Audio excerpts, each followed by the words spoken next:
প্রাচীন যুগে ভাই মানুষ টিন দিয়ে বেশি একটা ঘর বানাইতো না, খুব সম্ভবত যারা প্রভাবশালী ব্যক্তি ছিল তারাই টিন দিয়ে ঘর উঠাইতো, ধনী ব্যক্তিরা।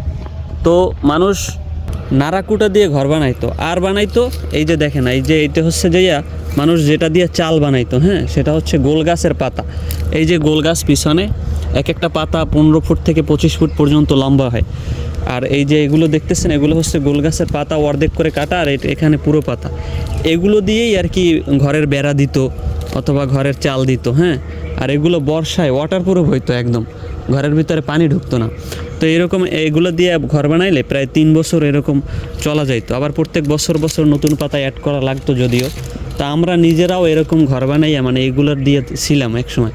এখন আলহামদুলিল্লাহ পৃথিবী উন্নত হইতেছে, দেশ উন্নত হইতেছে, হ্যাঁ। এখন একদম যারা নিম্নবিত্ত তাদের বাসায়ও একটা টিনের ঘর থাকে। আর আমাদের মনে করেন যারা একটু মধ্যবিত্ত তারাও এখন বিল্ডিংয়ে আছে। আর যারা একটু প্রভাবশালী ব্যক্তি তারা এখন ফ্ল্যাটে।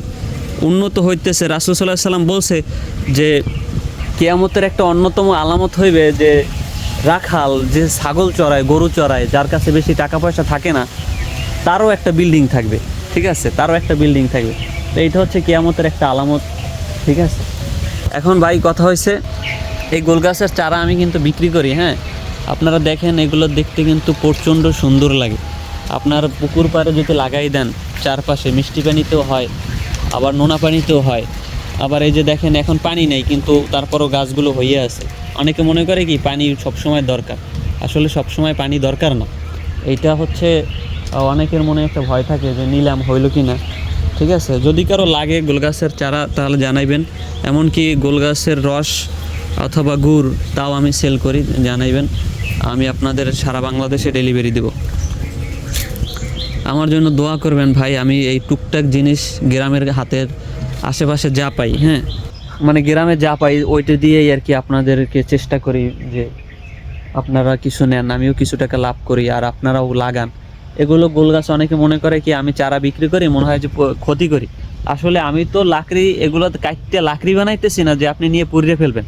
আমি এই চারাটা আপনাকে দিতেছি, কিছু টাকা তো আমার লাগবে, আমার পরিশ্রম হয়ে এটার পিছনে। তো আমিও কিছু টাকা দিলে আমি চলবো, ঠিক আছে। এরকম করেই তো আগাইবে, মানে সবাই তো একে অপরের উপর নির্ভরশীল। তো আমি আপনার কাছে যদি এই চারাটা দেই,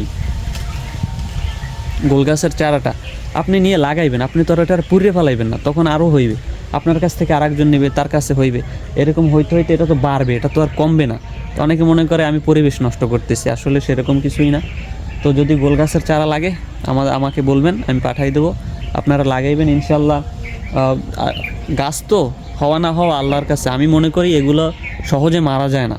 এমনকি গাছ যদি গোড়া থেকে কেটে যায় কলা গাছের মতো আবার গোড়া থেকে বের হয়, মানে এই গাছের একটা সুন্দর একটা নিয়ম আছে, হ্যাঁ। তো লাগলে জানাইবেন, ইনশাল্লাহ পাঠাই দেবো সারা বাংলাদেশ। আসসালামু আলাইকুম।